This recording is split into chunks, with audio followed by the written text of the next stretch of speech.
Hi there, welcome to Five from the Archive, our latest Five from the Archive on Camversation. This time it's Claire Carter who's sharing her 5 images that demonstrate her journey, or 5 images that mean something to her. Claire is back really soon on Camversation with a brand new presentation and a series later in the year as well. We are sure you'll enjoy her work and her photography. So Claire, thanks so much for coming along today to give me some time to share with me your top 5 images that tell a little bit about you, story, your history, that share a little bit about who you are, because I know you're coming to present to Conversation later on this month, actually, next week. And then we've got another series later on as well. So I'm quite excited to hear more about you, hear more about your background, and see some of your images as well, Claire. So Okay. if it's okay with you, I'll pass over to you first. Are you able to tell us a little bit more about your background and your history and how you got into photography at all? It kind of found me in a way. I had, as a younger person, been very much an outdoorsy, walking, climbing, canoeing, and that was a big part of my life. And then you get entangled in your work and your family, and that is a lot more difficult. But I had quite a stressful job in the sector of special education, which is very, very people orientated. And I found that I needed something to remove me from those stresses. And so I started painting and portrait painting of all things, because I don't take portrait photographs. And that was that was sort of like, I'm closing the door and I've now got my time. And in order to help me do that, in the end, I bought a good SLR camera, film camera. And so went out and thought, oh, I quite like this, and took an OCA, Open College of Arts qualification, and then got more and more into it. And then my son was older and I started being able to go out again. So I started going out into the landscape with my camera. And then along came digital. And that's when I really got excited, because I could see straight away the potential of how creative a camera could be. I think I was really just doing straight representational photography with the film camera. I wasn't taking any risks. But with digital, you can take risks. And that's when I really got excited and could see the creative potential of a camera. So, went along that way for a while. And slowly but surely, it began to take over my life. Had successes in competitions, and that opens doors and people ask you to do things. And my life just went off in that trajectory from then onwards, to the point where 10 years ago I became a self-employed photographer, and still doing it. Yeah, fantastic. Can I ask you, you mentioned about your portrait painting, and then you confidently confirmed you don't do portrait photography. Why, why did you enter portrait painting and sort of get into that aspect of it, but not necessarily take that across to camera work, if I that makes think sense? I think it was simply that people were available. Without having to leave the house, I had subjects, my porcelain, and friends. I'd take photographs of friends and paint friends. So it was just an available medium. I had to do wedding photography when I first went self-employed, and I enjoyed it to a degree, but it was the passion has always been being outside. And nowadays, for the last 15 years, doing the studio indoor photography when I can't get outside. Thank you. So in the end, it was that connection between being outside and having a camera. Yeah, thank you. Thank you. Oh, I really appreciate you taking the time to respond to that as well. And the notion that you mentioned about taking the risks with digital, that you can take far more freely than the risks with film. Did that also empower you to move forward and to develop as well? Because you knew, I know digital cameras are expensive, but there's no ongoing cost with them, is there? Yeah.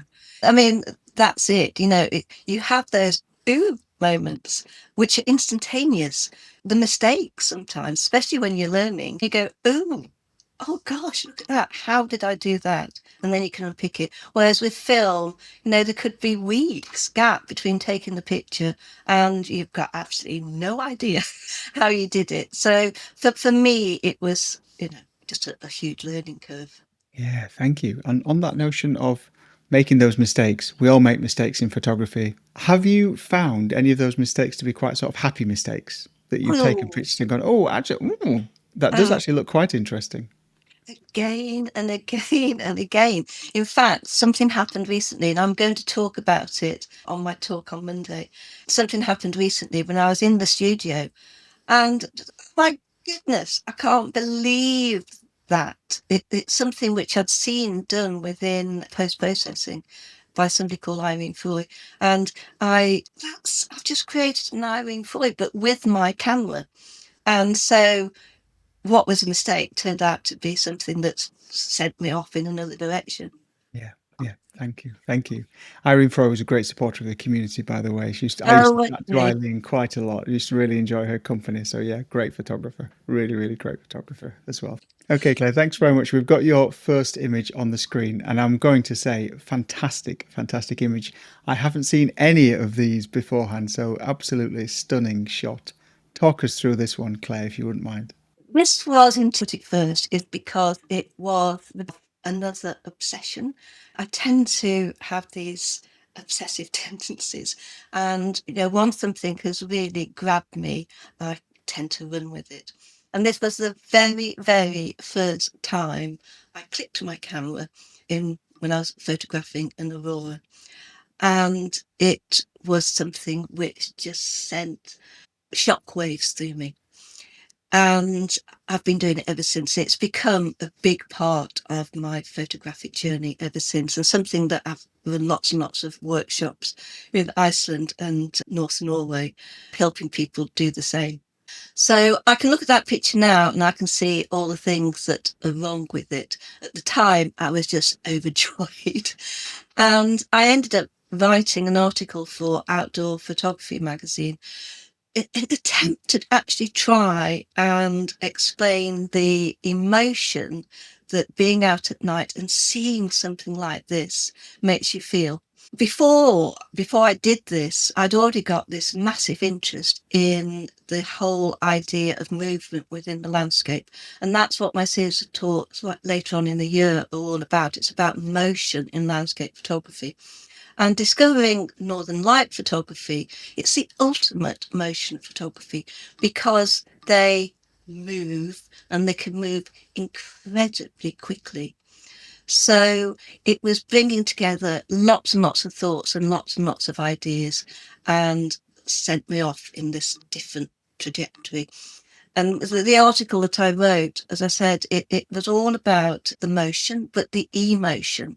And I think if we think of motion as being emotion, something that moves us. So, it's emotion is a movement inside us. And the emotion that I felt and still do feel, never ever stopped feeling it, is just immense. And so this is a very, very important picture for me. Yeah, thank you. Thank you. And you mentioned about becoming obsessive in a positive way, in a positive way. But do you think when you saw this and you became really engrossed in this kind of shot or really engrossed in this kind of genre, did that push you to become the very best you could be in that, working out everything that you need beforehand, working out the best composition? Immersing yourself can be a really positive thing, can't it? Yeah, no, absolutely. It was, not only camera settings and lenses and things like that, but it's researching the best places to be, because it's not only about the sky, it's about the land and, putting that sky within a landscape as well. So there's just so much to do. And it's a challenge because it's not only getting, the shot, but it's the cold and the wind and being there at the right time. And an element of luck is obviously involved, and then sharing it with people, running the workshops and being able to share this with people is something that's very, very special. Yeah, and it is an absolute beautiful shot to be able to walk away, as well as doing all the other things that you enjoy, to be able to walk away with a shot like that yourself. Absolutely beautiful. I hope this is on your wall somewhere, Claire. No, no, Oh, because I actually think of that one now. It's a very private picture. It's nowhere near my best. ah, I've gone on to do. I can see the faults in this basically. No, it's a quite a private picture. oh, thank you. Well, in that case, thank you very much for sharing, and I will let you carry on with your next one. So this is 2009 that this was put on the front cover of the Landscape Photographer of the Yearbook. So, no, this is quite early on. It's before I've even thought about stopping teaching and being self-employed. And it's got to be special to me because this was a huge leg up and a huge confidence boost as well to have that in front of such a prestigious competition book. The event itself was fabulous. If I just talk you through it, this is Lake Cregennan underneath Cad in Snowdonia, and I was staying close by in a place called Arthog, just for photography, and had come out of the holiday home and driven what is quite an interesting road with no idea whatsoever that there was going to be any mist. It was certainly just looked like a fairly bland morning, maybe a few stars around. And I'd been to this lake many, many times and was extremely familiar with it and never seen mist. I came over the top of the ridge and the lake was just full of mist. And it was then this frenetic hour. This was well before dawn, of taking shots. And as the sun rose, it was lighting up those clouds behind Cadair Idris. And the mist was lifting and you're getting engulfed in it and you're wiping your lens to get the condensation off, and then it would drop and changing your lenses, getting different shots. It was an absolutely stunningly beautiful, fabulous morning. And then for it to be put on to the front cover of this book was the icing on cake. And it was what, if you like, helped me take the next step, because it something like this opens doors and people ask you to do things and start taking an interest in you, and you think, well, maybe I need a website. And I ended up having a hotel show a lot of my photos and they actually ended up buying them all, and so it kick-started the next stage of my life, really. So a very special photo to me. Yeah, thank you. But a very special photo, not only perhaps for what it opened up, but the emotion you've just explained in taking that is obviously equally as important to you, isn't it? What Yeah. you experienced while you were there. Absolutely. And I think that is, in terms of my landscape photography, it may be representational photos, but it's more than that. You don't always achieve it, but if in some way you can actually capture a tiny little bit of what you were feeling in that moment. And, I think that's what you're aiming for. Yeah, fabulous. And such a beautiful image. It's kind of one of those once in a lifetime shots, but you've got to be there to get it, haven't you? I've been here many, many, many times since, and I've never seen it anywhere looking like Yeah. anything like that. Yeah, absolutely outstanding. Yeah. Oh, gosh. Well, can't wait to see what's next as well, Claire. Thank you very much for sharing that one. Okay. So next, again, it's a private picture, if you like. The reason why it's special to me is this was taken just after I had left teaching and gone self-employed. It was a scary thing to do, leaving, what's considered to be a very safe job. So jumping out into self-employment was a leap of faith. And the reason why this photograph represents that, because I was on the top of Clee Hill. I was living at the time in Shropshire, and Clee Hill was minutes away from where I lived. And so it's my run to place when the weather was good. And it was one of those mornings where you wake up and you're in thick fog. And you think, I wonder if this is an inversion. I wonder if I can get above it. And Clee Hill is a fantastic place to do that because you can drive quite a way up. In the car, up I go. And I got above all this murk. And it's one of those inversions that lasts for days. I was up there for it's almost 3 days, obviously coming down to sleep, but I couldn't tear myself away. And as I said, I'd only just left work and I knew that underneath all that murk, it was cold and miserable. And my school where I used to teach is out there somewhere under it. And I was on the top above it in my t-shirt, feeling on top of the world. So, another one of those pictures that No. represents. a change in my life. Yeah. And quite symbolic, perhaps, with the person flying free above that as well, do you think? And perhaps Yeah, without this even realizing, maybe. exactly. This was late in the evening, and I was taking these shots and thinking, okay, I think it's probably time to go. And I heard this noise behind me, and he came over the top of my head, very, very close. And I mean, what a gift he was! What an absolute gift! Beautiful, beautiful shot again. And also marks quite a simple approach to the composition from a technical standpoint as well. Quite a simple approach to the photograph that makes such a powerful image because there are so many things that you don't expect to be here. The clouds on the base, the person in silhouette at such an angle, etc. It asks so many questions as well, doesn't it? It does. I mean, the big one is, oh my goodness, what happens if he goes into that cloud? I just had a leap of faith, and he was taking a leap of faith, wasn't he? Yeah, absolutely. And thank you again for such a private picture. Thank you. So this one is representational of my photography workshops, if you like, and taking people away and earning a living. This is taken in Lofoten Islands, which has become extremely popular. When I take my groups out, I've always tried to take them to the lesser known places. It's somewhere I know very, very, very well. I was going up here well before really it became very popular, well before I was taking groups out. And it feels like a home from home for me.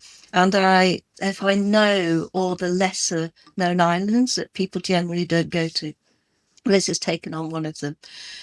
And I have an absolute love of winter photography and snow and ice because of the drama that you actually get with it and the unpredictable nature of it. And also, as I said, I've got this huge interest in trying to portray movement in the landscape. And, when you get snowstorms, you've got snow coming towards you, you've got falling snow. It's something else which generates change. It melts. That's another change. This particular image, there was, the snowstorm had come over and there had been no snow on this beach whatsoever in this field. And of course, it's tidal. So, as the tide comes up, that snow is going to go. So, standing here just for half an hour, there's incredible movement and change. And this is the sort of photography that can get me, landscape photography, that can get me so excited. So, that's representational of the last 10 years, if you like.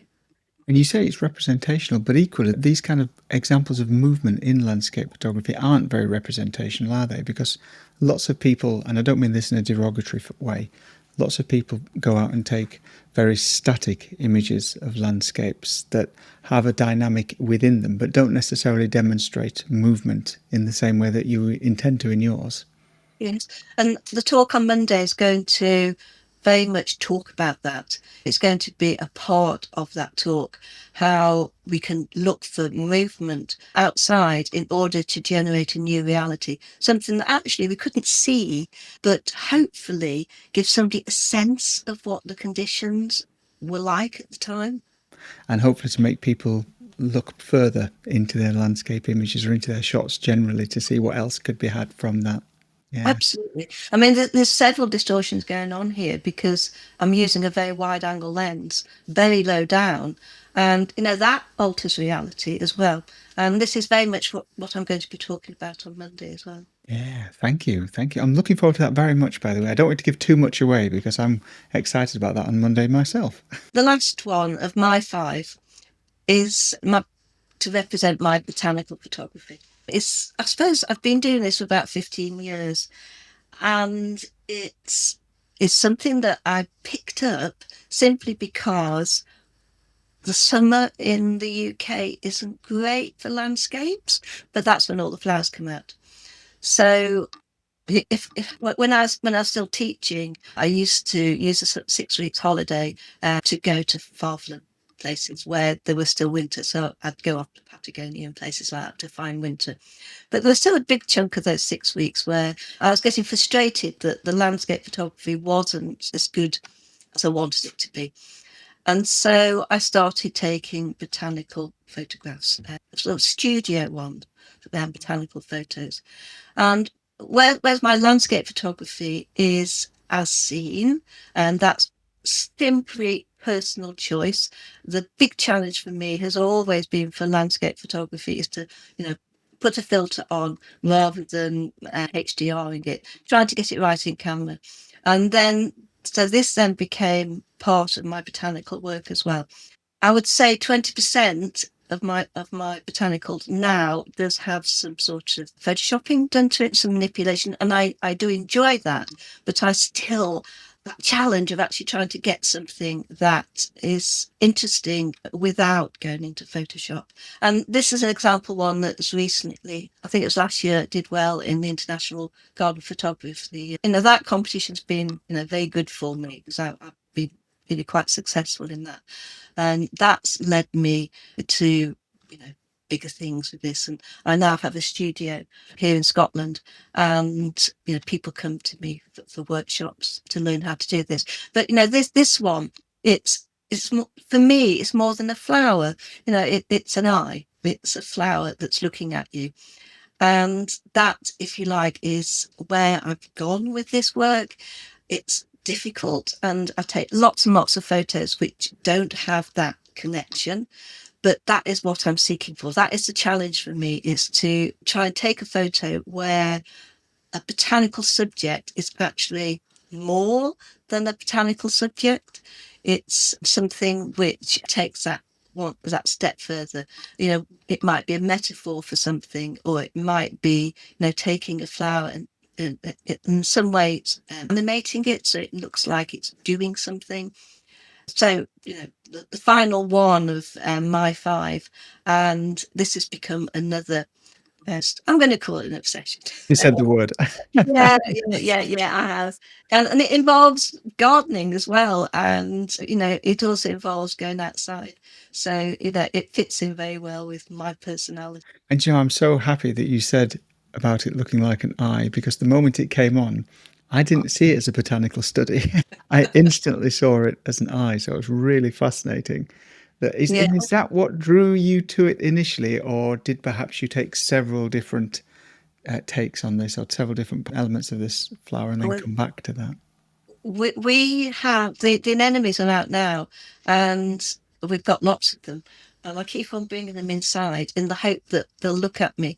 But it's only ever been this one where, I had it, I was looking through my lens and going, oh my goodness, it's looking back at me. And it's the only time an enemy has actually done that. I mean, in such detail as this one did. I don't know. Works very well, especially with the eyeliner. Beautiful. And this is the kind of trajectory that you're going on at the moment, and this is kind of what you're focusing on at the moment. We moved to Scotland so I could move my landscape workshop business up here. My husband had retired as well. He is a photographer. Well, he is now. I mean, he loves photography. He's joined me in the business, and so we're running the landscape workshops up here. We've got accommodation so people can come and stay in our house, or we have a independent unit where people can self cater if they want to. So there's that side of the business, and then the other side of the business is the botanical studio workshop, which is becoming incredibly popular. Yes. I don't know whether Camversation is partly due to that, because you seem to have represented quite a lot of the botanical photographers out there, and lots and lots of people are picking it up and showing an interest in it. I think botanical photography is one of those things that's very accessible to people, and Yes, it's a skill that they can master and try and develop at home, whatever their circumstances or mobility. And I think absolutely. that's something that really appeals to people Yeah. about it. And it's a great subject for learning skills that you can use elsewhere as well. So, I have people who just want to learn to use their camera better, but, to be inside with no wind, learning to master your macro lens is damn sight easier than doing it outside on a windy day. Yeah, absolutely. Thank you. I'll include details for your workshops and things at the end as well, Claire, if that's okay, Well, so that thank you. people can see that Yeah. too as well. Now, before we move on, I always say to people if they'd like to recommend a photographer, then please do so. But I think Claire might have been a little bit cheeky because I think we've gone a slightly different direction in this, haven't we, Claire? Where We are we have. going with this one? Where these are 5 people photographs that have inspired me over the years. As I've shown you photos which have been very, very important to me. This is more looking at people who've inspired me. Yeah, super. We'll let you get away with that. Thank you. Okay, so the first one is this is a chap called Herman Katter, who's a Slovenian photography. And he represents a group of photographers who I met through the internet many, many years ago. I don't even think that the Photo Blink site is going anymore. But it was when the internet was really quite new and there wasn't Instagram or Flickr or all the other places that you can show your photos now. It was an international group of really very, very good photographers who got together. And that in those days, there wasn't this like and move on, click and move on. These were a group of people who were very, very willing to help and share and truly critique your work in a very, very useful way. What ended up happening is a group of us met up on the Isle of Skye. So Herman, the Slovenian photographer who's become a very, very good friend, was there. And there was an American, there was Mel from the Lake District, and there was 2 Polish photographers and Bill from the United States. And, I was by far the least experienced photographer, within that group. And they helped and they inspired and they motivated me to make a huge leap forwards in terms of my photography. So now this is a thank you to those people. Herman's done exceptionally well. He was given a MFIAP for his work on this body of work that he did around this guy in Slovenia. Yeah, and they were all fabulous people, and I'm extremely thankful to them. And I think actually the comment you just made about that culture of click and forget or swipe and forget, one of the supportive things about conversation is that people come on, share new ideas, and then come together and work and sort of work together with meetups and things. So I do think it's a nice, safe, supportive place. And you need that as a photographer. You need a group of like-minded geeks to go out and learn from and learn with and be safe with, don't you? You really do. Absolutely agree. Yeah. It's no good just people saying they like your pictures. They need you learn so much more if they tell you what they don't like about it or how you can improve it. Yeah, fantastic, but even better if. Yes. Yeah. Thank you. Thanks very much. Next, Robert Mapplethorpe's Flowers. So this is a photograph of the front cover of one of the many books about his work.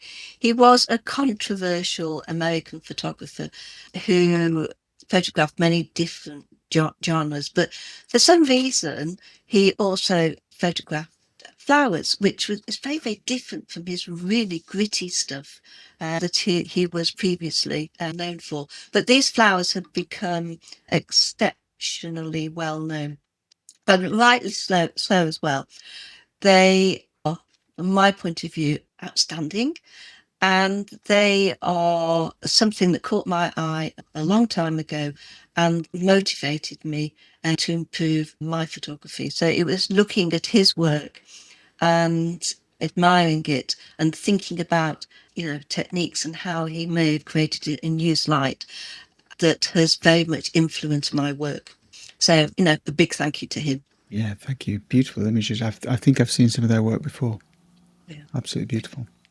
Next is another American, Edward Weston, who famously said, take a photograph of a rock, but make it more than a rock.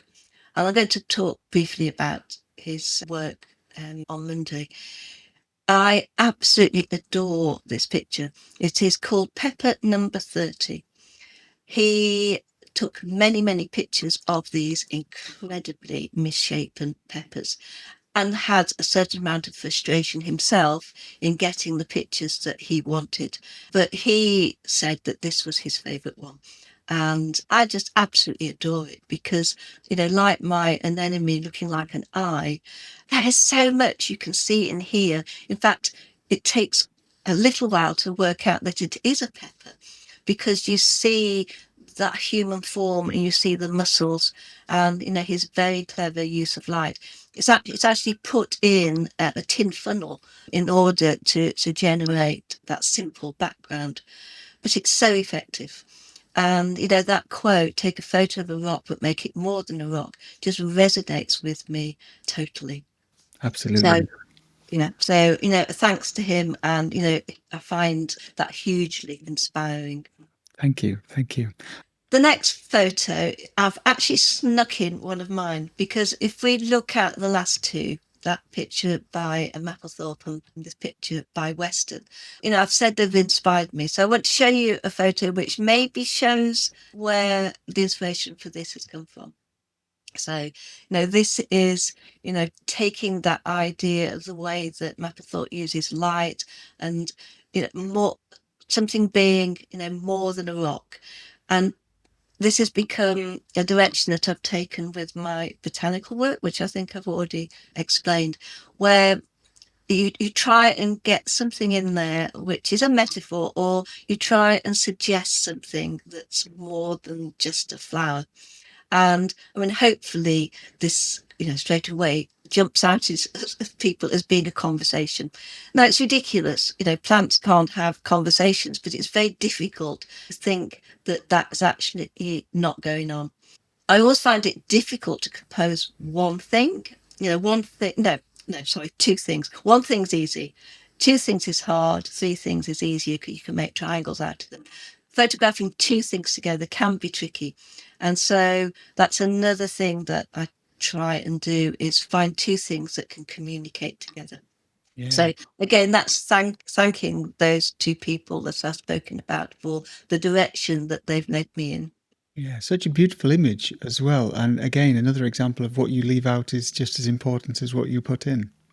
Yes, negative space. Yeah, really is. Thank you. This is bang up to date, and this is the winner of last year from the Natural Landscape Photography Award 2024. He was the overall winner, and so he had a portfolio of images which did exceptionally well in order to get that title. And it's just one of those pictures that it came on the screen when I saw the winning image, and I just totally and utterly fell in love with this picture. It resonates on so many different levels, the simplicity and the beauty, the subtle tones, and but also the fact that this is a competition where you have to state what, well, you can't do, you can do very, very little in terms of post processing. So it's photographers, it says there, value the realism in their images and edit this in mind. So very subtle processing. But this isn't straight out of camera. This would not be what he saw, but it's how he has used his camera in a way in order to generate this picture pre-processing, pre-post processing. And I think, this is what gets me excited about photography. The fact that you can generate something that's totally new from within your camera when you're, anywhere, when you're out in the landscape or wherever. And so, this represents where my landscape photography is these days. Absolutely wonderful. Thank you so much, Claire, for doing this. I really appreciate you taking the time and also for sharing those additional people as well, because it's nice to see your inspiration and what's driven you to do better and to see where you're going as well. There's one more. Go for And it. this is a photograph my husband took. And this represents every single person that I've ever stood next to on my workshops or at friends, or in particular my husband, I stood next to and photographed with. And it represents something for me in terms of he got this great photo that night, and I stood next to him and got a very different photograph. And it's the ability of your camera to represent you as a person. not only in terms of your technique, but I truly believe that we as people can put ourselves into an image. And because we're all so totally different, there can be 5 of us on a beach and we can get 5 totally different pictures because of our experiences that come with us. And so I also want to say thank you for Andy, who now is able to stand by my side on a much more regular basis. And the inspiration is often the one that drags me out of bed in the morning. And for that, I have to say thank you. And that's the end of my images to Oh, show. absolutely outstanding. Thank you so much for coming along today and sharing these with us, Claire. And also, big thanks to Andy for getting you out of bed at those ungodly hours. We all need a friend to help us do that, don't we? We definitely do. Now, Claire, I'm really looking forward to your presentation this week, and I'm really looking forward to those presentations later next year as well, or later this year and next year as well. I'll pop on your website and things at the end so that people can see all of your other work and all of your other goings on. Very exciting. I will say to everybody, please do go and have a look. And just to remind everybody that the reason that Claire was here is that some of the most well-known people who I hold in the highest regard on Camversation contacted me and said, you've really got to reach out to Claire. And I reached out to Claire and we had a lovely chat, and images just blew me away. So Claire, thanks for being part of this as well generally. Well, thanks to you. Thanks to those people in particular as well. It's, yeah, I know who they are. Yeah, I won't mention them, won't embarrass them, but yeah, thank you. Thanks very much. And I really appreciate you doing this as well today. So I will look forward to seeing you at the first presentation and then ongoing after that. Lovely. Thank you. Thanks, Looking Claire. forward to it. Okay. Thank you. Bye-bye. Bye, Mark. Bye. Join us on Monday, the 23rd of June, as Claire Carter joins Camversation for the first time. She has been widely requested by so many speakers on Camversation. She's joining us first to talk about the camera as a creative tool.